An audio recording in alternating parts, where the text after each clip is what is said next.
श्री राम द्वारा देवता आदि सहित समस्त त्रिलोकी पर क्रोध। वे दोनों भाई आपस में इसी प्रकार की बातें करते हुए ऐसे मार्ग पर जा पहुंचे जहां भूमि पर कुछ फूल गिरे दिखाई देते थे। पृथ्वी पर फूलों की उस वर्षा को देखकर वीर श्री राम ने दुखी हो लक्ष्मण से यह दुख भरा वचन कहा। लक्ष्मण, मैं इन फूलों को पहचानता हूँ। ये वे ही फूल यहाँ गिरे हैं जिन्हें वन में मैंने विधेय नंदिनी को दिया था और उन्होंने अपने केशों में लगा लिया था।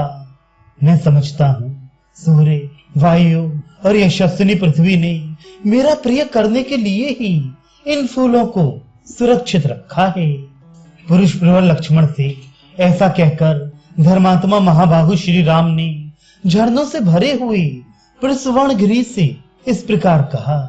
पर्वतराज, क्या तुमने इस वन के रमणीय प्रदेश में मुझसे बिछड़ी हुई सर्वांग सुंदरी रमणी सीता को देखा है? तदनंतर जैसे सिंह छोटे मृग को देखकर दहाड़ता है, उसी प्रकार वे कुपित हो वहां उस पर्वत से बोले, पर्वत, जब तक मैं तुम्हारे सारे शिखरों का विध्वंस नहीं कर डालता हूँ, इसके पहले ही तुम उस कांचन की सी काया कांति वाली सीता का मुझे दर्शन करा दो। श्री राम के द्वारा मैथिली के लिए ऐसा कहे जाने पर उस पर्वत ने सीता को दिखाता हुआ सा कुछ चिन्ह प्रकट कर दिया। श्री रघुनाथ जी के समीप वे सीता को साक्षात उपस्थित न कर सका। तब दशरथ नंदन श्री राम ने उस पर्वत से कहा, अरे तू मेरे बाणों की आग से जलकर भस्मीभूत हो जाएगा। किसी भी ओर से तू सेवन के योग्य नहीं रह जाएगा। तेरे तृण, वृक्ष और पल्लव नष्ट हो जाएंगे। इसके बाद भी सुमित्रा कुमार से बोली, लक्ष्मण, यदि यह नदी आज मुझे चंद्रमुखी सीता का पता नहीं बताती है तो मैं अब इसे सुखा डालूंगा। ऐसा कहकर रोष में भरे हुए श्री रामचंद्र जी उसकी ओर इस तरह देखने लगे मानो अपनी दृष्टि द्वारा उसे जलाकर भस्म कर देना चाहते हैं। इतने ही में उस पर्वत और गोदावरी के समीप की भूमि पर राक्षस का विशाल पद चिन्ह उभरा हुआ दिखाई दिया। साथ ही राक्षस ने जिनका पीछा किया था और जो श्री राम की अभिलाषा रखकर रावण के भय से संत्रस्त हो इधर उधर भागती फिरी थी, उन विधेय राजकुमारी सीता के चरण चिन्ह भी वहां दिखाई दिए। सीता और राक्षस के पैरों के निशान, टूटे धनुष, तरकस और छिन्न भिन्न होकर अनेक टुकड़ों में बिखरे हुए रथ को देखकर श्री रामचंद्र जी का हृदय घबरा उठा। वे अपने प्रिय भ्राता सुमित्रा कुमार से बोले, लक्ष्मण, देखो ये सीता के आभूषणों में लगे हुए सोने के घुंघरू बिखरे पड़े हैं। सुमित्रा नंदन, उसके नाना प्रकार के हार भी टूटे पड़े हैं। सुमित्रा कुमार, देखो यहाँ की भूमि सब ओर से स्वर्ण के बूंदों के समान ही विचित्र रक्त बिंदुओं से रंगी दिखाई देती है। लक्ष्मण, मुझे तो ऐसा मालूम होता है कि इच्छानुसार रूप धारण करने वाले राक्षसों ने यहाँ सीता के टुकड़े टुकड़े करके उसे आपस में बांटा और खाया होगा। सुमित्रा नंदन, सीता के लिए परस्पर विवाद करने वाले दो राक्षसों में यहाँ घोर युद्ध भी हुआ है। सौम्य, तभी तो यहाँ ये मोती और मणियों से जटित एवं विभूषित किसी का अत्यंत सुंदर और विशाल धनुष खंडित होकर पृथ्वी पर पड़ा है। ये किसका धनुष हो सकता है? बस पता नहीं ये राक्षसों का है या देवताओं का। ये प्रातः काल के सूर्य की भांति प्रकाशित हो रहा है तथा इसमें वैदुर्य मणि के टुकड़े जड़े हुए हैं। सौम्य, उधर पृथ्वी पर टूटा पड़ा एक सोने का कवच पड़ा है, ना जाने वह किसका है। दिव्य मालाओं से सुशोभित ये सौम कमानियों वाला छत्र किसका है? इसका डंडा टूट गया है और ये धरती पर गिरा दिया गया है। इधर ये पिशाचों के समान मुख वाले भयंकर रूपधारी गधे मरे पड़े हैं। इनका शरीर बहुत ही विशाल रहा है। इन सबकी छाती में सोने के कवच बंधे हैं। ये युद्ध में मारे गए जान पड़ते हैं। पता नहीं ये किसके थे, तथा संग्राम में काम देने वाला ये किसका रथ पड़ा है। इसे किसी ने उल्टा गिराकर तोड़ डाला है। सम्रांगण में स्वामी को सूचित करने वाली ध्वजा भी इसमें लगी थी। ये तेजस्वी रथ प्रज्वलित अग्नि के समान चमक रहा है। ये भयंकर बाण जो यहाँ टुकड़े टुकड़े होकर बिखरे पड़े हैं, किसके हैं? इनकी लंबाई और मोटाई रथ के धुरे के समान प्रतीत होती है। इनके फल भाग टूट गए हैं तथा ये स्वर्ण से विभूषित हैं। लक्ष्मण उधर देखो, ये बाणों से भरे हुए 2 तरकस पड़े हैं जो नष्ट कर दिए गए हैं। ये किसका सारथी मरा पड़ा है, जिसके हाथ में चाबुक और लगाम अभी तक मौजूद है।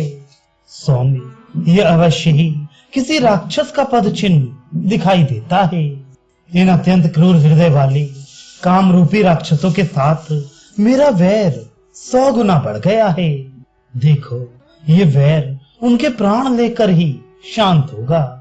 अवश्य ही तपस्विनी विदेह राजकुमारी हर ली गई, मृत्यु को प्राप्त हो गई, अथवा राक्षसों ने उसे खा लिया।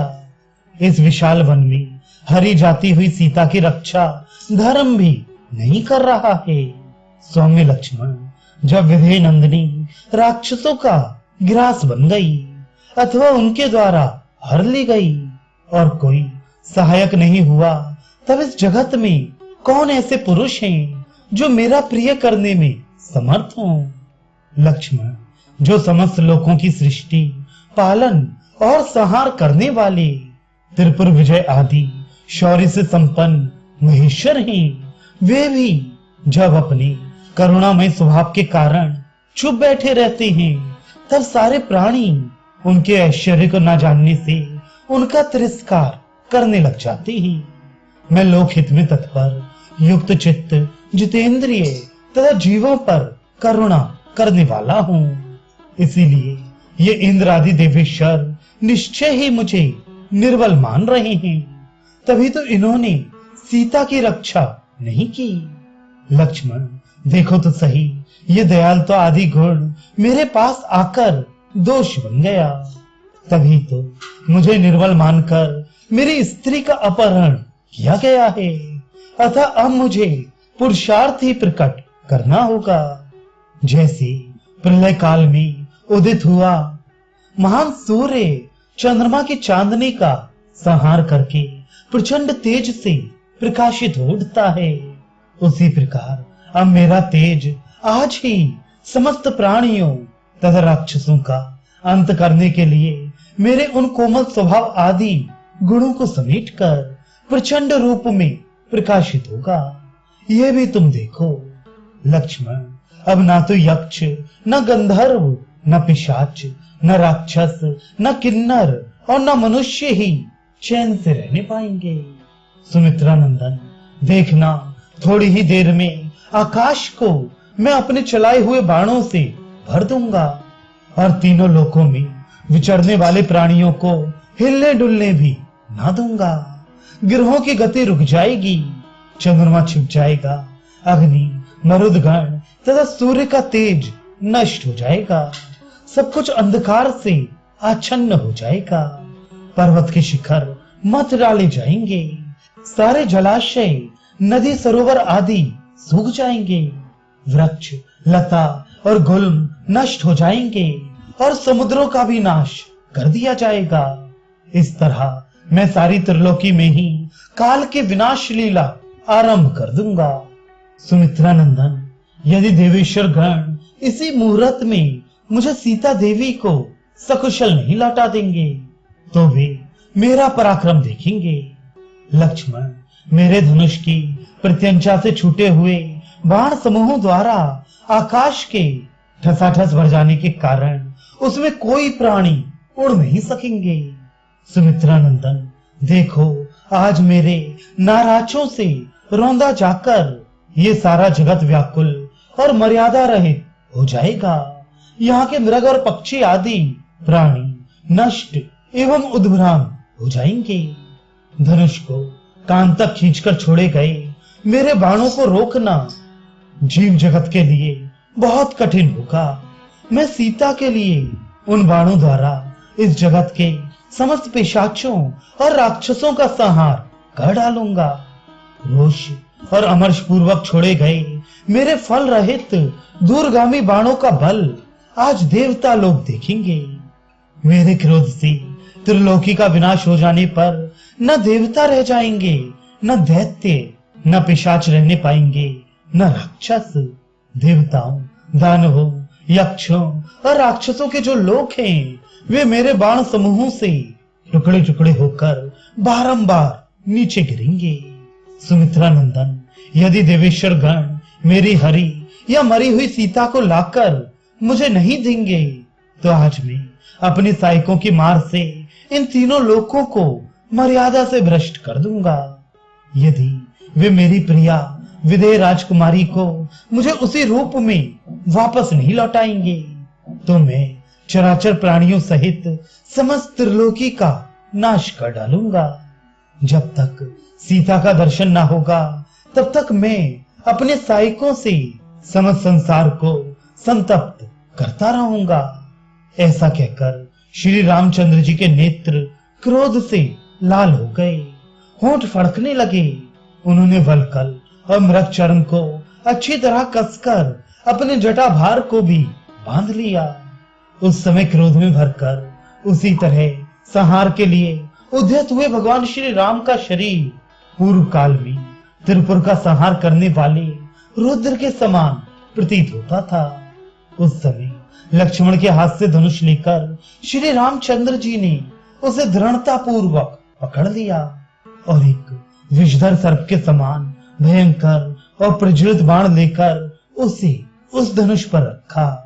तत्पश्चात शत्रु नगरी पर विजय पाने वाले श्री राम प्रल्याग्नि के समान कुपित हो इस प्रकार बोले, लक्ष्मण, जैसे बुढ़ापा, जैसे मृत्यु, जैसे काल और जैसे विधाता सदा समस्त प्राणियों पर प्रहार करते ही किंतु उन्हें कोई रोक नहीं पाता, उसी प्रकार निसंदेह क्रोध में भर जाने पर मेरा कोई भी निवारण नहीं कर सकता।